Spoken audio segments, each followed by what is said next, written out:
I could call today's episode Cautionary Tales from Dumb Stories if I wanted to, because the story is, well, an example of a pretty dumb one, and it shows that if we aren't careful, not only in how we talk about things, either in our everyday lives or especially for those of us with some kind of soapbox, then we could be part of spreading falsehoods or distortions of reality. This story comes from NASA. Now, I know that a lot of you don't trust that agency, but when it comes to rather basic things like space junk, they tend to be pretty on point. And this story is an example of how the suits and ties at NASA were doing their job, and the story turned into something else entirely. Now that I think of it, I could have named this not End Times Watch for the same reason. And I do have to wonder, why did they even bother telling people about this? Because as you're going to see, this is nothing. But let's have a look. As it is being reported, the opinion makers out there are reporting in the spirit of 2020, that's like the spirit of Vatican II, but even worse, that a meteor is going to strike the Earth in the first few days of November. Some are saying, yes, the sweet meteor of death is here. How perfectly 2020.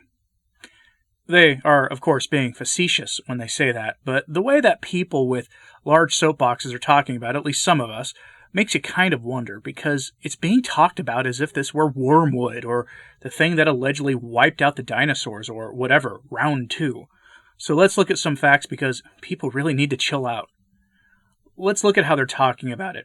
From the New York Post, quote, "This year could end with a big bang." See what they did there? These are funny people.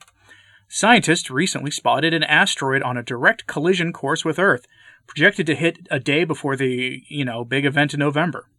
The flying space object known as 2018 VP1 is expected on November 2nd, according to the Center for Near Object Studies at NASA's Jet Propulsion Laboratory.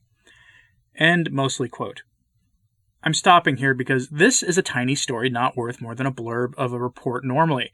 And if you stop reading there, which on their site appears just before a couple of distracting pictures before the next line of text that I'm going to read, then that's all you'll see. And remember, most people will stop reading at those pictures.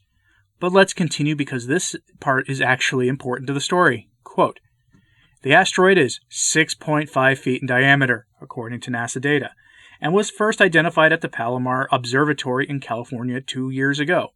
The space agency says there could be 3 potential impacts, quote, based on 21 observations spanning 12.968 days, with a chance of direct impact less than 1%, end quote. 6.5 feet in diameter and less than a 1% chance of striking the Earth. This is what has been flooding at least my timeline, and some people starting to get silly about it. It's the size of a refrigerator. Not even a very good refrigerator, according to another story. The cover of the thumbnail for this podcast came from the article from the New York Post. To give you an idea, here it is again. Does that look like a refrigerator-sized boulder? No. Business Insider had a similar story, but from a more honest version of it. Headline, NASA. A fridge-sized asteroid is headed toward Earth 1 day before the big day in November. Now, why is this being tied to politics? Look, I have no idea. Well, I have kind of a theory, except for some weird ones that are sort of out there, almost as if there are people out there who want your blood pressure to be as high as possible as we head towards that day. Here's the quote from Business Insider. Quote, "It's only 0.41% likelihood of entering Earth's atmosphere, but celestial objects that size tend to burn up anyway before reaching the ground," NASA told Business Insider. Asteroid 2018 VPI is very small, approximately 6.5 feet, and poses no threat to Earth, a NASA representative told Business Insider. That's about 2 meters long, like a refrigerator.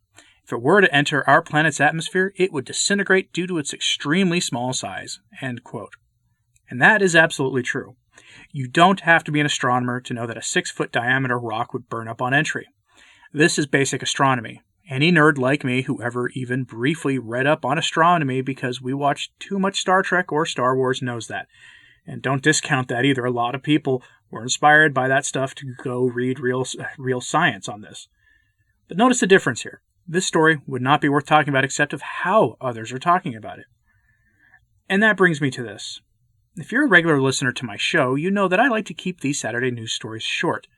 But this reminds me of the stories from when Benedict XVI left the Vatican to visit his ailing brother back in July. Remember how people jumped on that? The story turned out to be merely a sad personal story for Benedict XVI, but not a story that should have even been considered more than a footnote in the story cycle of the day. But it instead led to a series of really striking commentary from a lot of different people, not that different than this Meteor story. Which brings me to a request from you, the audience. Should I do a We Were Warned video on the prophecies of the pontiff leaving Rome? There are prophecies about that, and lots of them, and anyone who read them would know that the Benedict story probably didn't fit the bill, and in hindsight, did not fit the bill at all.